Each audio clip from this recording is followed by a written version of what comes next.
Ce que les Palestiniens affrontent aujourd'hui n'est autre que la continuité de 5 siècles de colonisation occidentale des nations africaines. Kémy Séba, le chef de file politique franco-béninois du mouvement panafricain, l'a précisé lors d'une conférence de presse à Téhéran où il était en visite durant 3 jours pour partager son point de vue sur ce qu'il appelle le néocolonialisme occidental qui se serait manifesté une fois de plus, selon lui, dans la guerre d'Israël contre Gaza.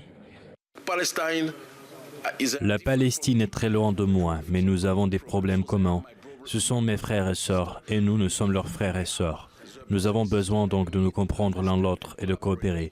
Unir nos efforts est la seule solution si nous voulons mettre fin à la domination du monde occidental et du lobby sioniste.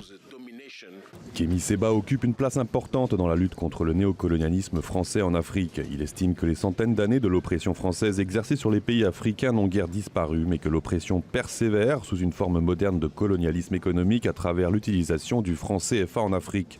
Ce dernier est une monnaie régionale arrimée à l'euro et utilisée dans 14 pays majoritairement francophones de l'Afrique de l'Ouest et de la Centrafrique, qui remontent au jour du régime colonial. Il affirme que l'Afrique ne pourra pas se libérer de la domination française jusqu'à ce que le franc CFA ne soit complètement aboli sur le continent. Malheureusement, le colonialisme est fortement, profondément et peut-être encore plus présent avec le mondialisme. Le mondialisme occidental qui sévit dans le monde actuel. C'est la pire partie du colonialisme dans ce monde. En Afrique, notre président et la plupart de nos présidents cherchent le lobby sioniste.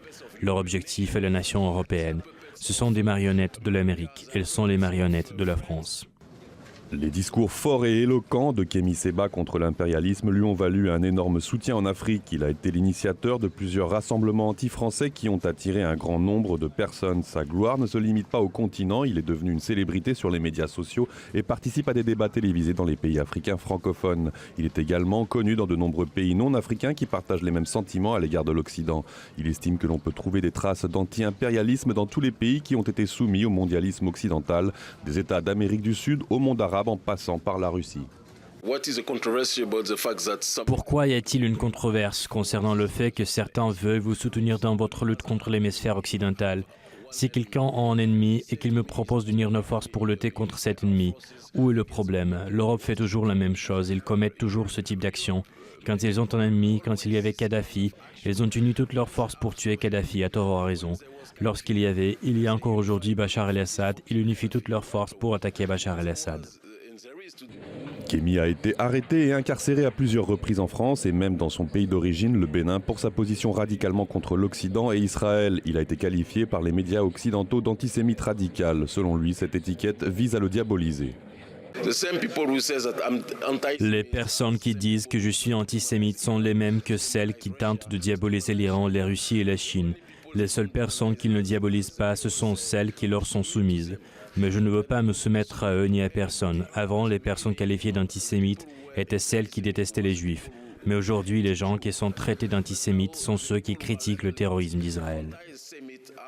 Kémy Séba estime que les Palestiniens et les Africains sont confrontés à une menace commune, à savoir le colonialisme occidental, qui selon lui est profondément enraciné dans la politique étrangère occidentale. Il dit que l'ultime moyen de s'en sortir est de mettre en place un front uni qui impliquerait les Africains, les musulmans, les latino-américains et toute autre nation qui ont, je cite, souffert du colonialisme, dans le but ultime de faire promouvoir un ordre mondial multipolaire et qui mettrait fin à l'unilatéralisme occidental.